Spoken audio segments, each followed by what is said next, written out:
20 years ago, an American icon was born, and the entire legend of the Gravedigger monster trucks is captured here in Gravedigger 20. All new interviews and never-seen-before footage. Get your copy today at USHRA.com. He found something that he could do that very few people dared to do, and that was his ability to freestyle a truck. Dennis made the business great. He made it what it is. He went out and he spent every penny he had and wrecked every truck he's ever had to make the sport what it is. I mean, he's the man of the hour as far as monster trucks. 20 years is a long time, and you know, he really needs to be congratulated on how long he's been out here. And he hasn't been out here just walking around. I mean, he's been out here running hard and putting on shows, you know. Watching him over the years teach you how to do a very good freestyle and teach you how to get the fans on the edge of their seat. There's nobody as loyal to his fans as Dennis Anderson is. It is his 20th anniversary, and that don't mean it's going to be any gimmies out there. You know, just because you've been out there for 20 years don't mean everybody's going to bow down to you and let you go ahead and win. When you think monster trucks, one name comes to mind before any other: Gravedigger. He's been racing monster trucks and thrilling fans worldwide for the last 20 years. That's why they call him the icon. And there's a reason.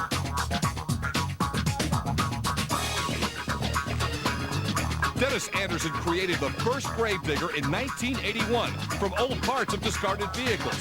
But the infamous Gravedigger name was born from a challenge. One of my friends that I kind of grew up with through high school, I worked for his family on a farm.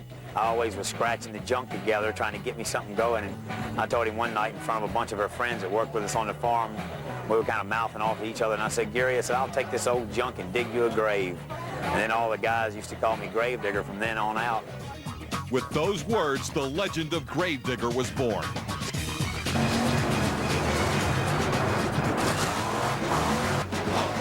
By Dennis Anderson, he explodes off the line. What an amazing job by Dennis Anderson and Gravedigger. Look out! Look out, he's on his lid. Oh, wow. And nobody is better at freestyling than Digger. He really can put on a show. Before, my job was easy. Freestyling, it was so easy. There was nobody that really freestyled like I freestyled, you know. It's like, and I'm not beating my chest bragging, it's like just for me watching these old videos and watching freestyle, I was like, man, no wonder they thought I was the freestyle king. Oh, my! Gravedigger! What a piece of driving. What an incredible save that was, Mike. 20 years is a long time. He's been out here banging and crashing for a long time. And he's came from nothing and made it to the top. And he's a tough competitor, and you know, that's got to be really special for him. But whatever happens, you can be sure of one thing. The Anderson name will be there, somewhere. After all, he is the icon. What a performance by Gravedigger. Well, thanks, Scott. We'll have more on Dennis and his amazing career as the year goes along. But right now, let's look at one of those years, 2001. Now, Dennis came into the season as the World Racing Champion, but as Dennis always does, he likes to push the envelope just a bit for himself and really for his fans. So what did he do? He built a brand new Gravedigger, number 14. And that truck debuted, well, to mixed results. This is Gravedigger 14. It's a brand new truck. This will be the first race we've done on it. We have field tested the truck. Had a couple little problems here and there with it, but we've worked them out pretty much. And but we'll see tonight. You know, it's a brand new piece, and actually this is the first time we've had the tires and the body on it. Well, he got off the line great, and then all of a sudden, it looks like he had nothing. Whoa, there goes the turning pole. That's a penalty. Blue Thunder! Whoa! I think most of the problem is probably me. You know, just trying to get around the track with it and not making my turns right. I just got to get used to it. I don't want to throw it to the side and say, give me my old truck back, you know. I'll give it a good fair shot. And we're still making changes every week on it. You know, we try something a little different if it doesn't work. Dennis did improve as the year progressed, but his only race wins came in the Reliant Astrodome. The new number 14 seemed to work best in freestyle. And when Dennis took the freestyle win in Jacksonville, that made 3 straight. A 10, a 9, and a 10. Dennis Anderson is our winner with a 29. Here it is. We got a tore-up truck. crowd was satisfied. I won freestyle. The World Finals in Vegas saw more problems. Gravedigger's in trouble. And he lost both the racing and freestyle titles to rival Tom Mintz. Last year wasn't all that Dennis had hoped it would be for the Gravedigger team. But in true Digger fashion that we've come to know and love, he never stops. He never gives up. And this, his 20th season, can you believe it? He wants it to be one that, well, none of us ever forget. Been here 20 years, but man, you know, how great would it be if I could walk out of here spanking Tom Mintz? Tom is taking fans, and some of the spectators are starting to look to the other way, which is natural. You can only be on top for a certain amount of time. He's just, I'm sick of him winning, just because, you know, my fans even tell me that. They're like, man, come on, get your mess together and get out there and spank that dude. And I'm like, dude, we're working on it. This year, he's committed. He's been back out working out, exercising. He's actually canceled all of his airplane trips. He's actually going to drive the tractor trailer up and down the road. He's going to be involved with the truck, which he hasn't been in the last couple of years. Fly in, drive the truck, go home. He does a lot of charity work. He's actually put everything on a hold, and I applaud him because he's got a hunger. He'll come back with vengeance this year. When we come back, we'll make some predictions of our own, and we'll check out some other favorites who plan on making things difficult for the champion. If I'm ever going to win a championship, it's going to be this year. I'm going after it as hard as I can go. They know I'll be right there. They know they cannot cut me any slack because I'm going to be in front of them when the flag's down.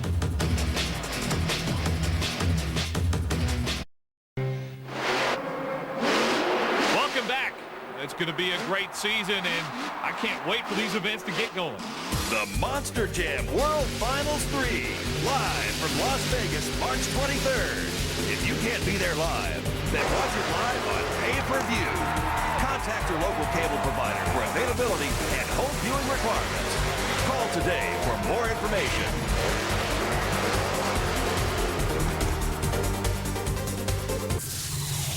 Well, we've looked at the top two contenders, but there are a lot of other guys out here trying to raise the bar themselves and make their own noise. Well, Lyle Hancock made it to the finals of racing in Vegas, Scott, last year. That Ford's going to be tough. Yeah, he was just a half a truck length away from the World Championship last year. Can he get back this year to the top? Well, that is Lyle Hancock's mission, and he says nothing's going to slow him down. I'm bubbly. I'm excited about it. I couldn't wait. We've been like watching the clock, watching the month go by and going, man, we can't wait to get Minneapolis. There's a lot of good things about Minneapolis because of where we're at, because of the respect that we have earned here in the past. It's going to be a really good feel for the new equipment that we got underneath the truck. It's going to be enough time that come January 5th, when we really get cranking up every single weekend, one after another. Right now, I got a little bit of time to make some more adjustments, and then we're off and running.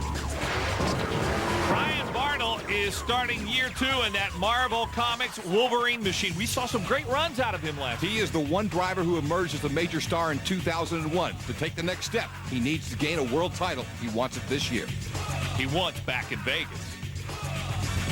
Just finishing in the top 5, to get a seat in Vegas and go back out to Las Vegas for World Finals 3 and show them that they made a mistake last year by changing and moving stuff around. And my truck was a favorite to win, and I hope it'll win this year.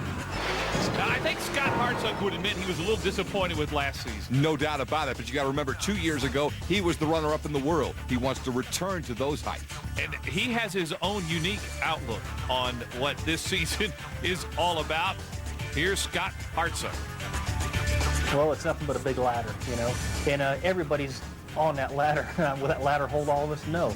You know, we're going to have the cream of the crop, and then we're just going to have the broth down there boiling.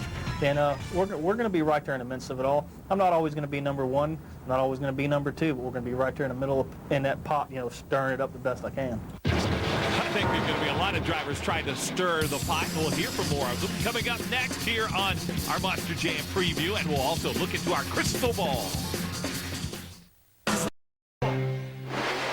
Welcome back to the Monster Jam 2002 season preview. Now, we're just about out of time. But first, let's take a look at the rest of the field and find out some of the things we can expect in the upcoming 2002 season. I'm ready to knock them guys down. Every one of them comes in here, you know, and they want to knock me off. I think that's great. You know what? That's just like another trophy to me. We're going to go out there and we're going to take care of Tom the way he's supposed to be taken care of, you know. Just go get him every chance I get. You'd have to set your sights on the two top guys. That'd be Tom Mintz and Dennis Anderson. I expect it to go even harder, bigger, faster, longer. Every one of those categories are going to improve. How great would it be if I could walk out of here spanking Tom Mintz? Here they're all walking in here saying, I want to beat Tom, I can beat Tom, I could beat Tom, you know. I'm cocked, locked, and ready to rock, but I can beat Tom. He's the same old trash can, he just got a new lid. Well, the World Finals, that's always on my mind. Get enough points to the Winter Series to be one of the top trucks for that. Don't worry about what it's going to cost or what's going to happen, just win. The bar, the level has to raise. It's none other than your all-out racing. I'm here to stay, you know. I got a long way to go. I'm not ready to give nothing up yet. Well, the drivers certainly are excited about the upcoming season. Let's check in now with our experts and see what they think is in store for this coming year. Thank you, Dan. Okay, Scott, time to put it on the line and make some predictions. Let's start with our current champion and his new team. He'll not back off one iota. Tom Mintz, Team Mintz, as good as before. The definite favorite for the championship in both racing and freestyle. Now, who will Mintz's primary challenger be? I think it's got to be Gravedigger Dennis Anderson. If he's healthy, watch out. Remember, it's the 20th anniversary. He wants nothing more. The equipment is looking great. If he can keep it together all year, Anderson can knock Mintz from the mountaintop, especially in freestyle. Who else is going to be tough?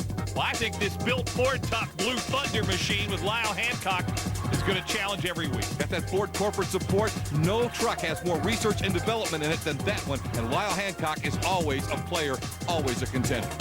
Scott Hartsock seems awfully confident about this season. We'll see what he's got in Gunslinger as we get down to it. I believe that if anybody other than Mintz or Anderson wins a world title, it'll be Bartle in the racing division. Wolverine is fast and tough.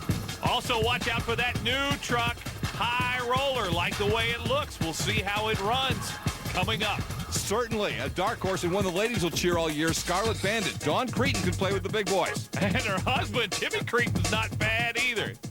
Well, that does it for us tonight. But personally, I cannot wait to get these extreme machines fired up. Ah, the smell of methanol, the screaming engines, the heart-pounding thrill of 10,000 pounds of steel going 30 feet in the air. Oh my! Oh! Incredible. But patience is a virtue. So be patient, please, along with me. But make sure you join us next week for the first show of the 2002 Monster Jam season from Minneapolis, Minnesota.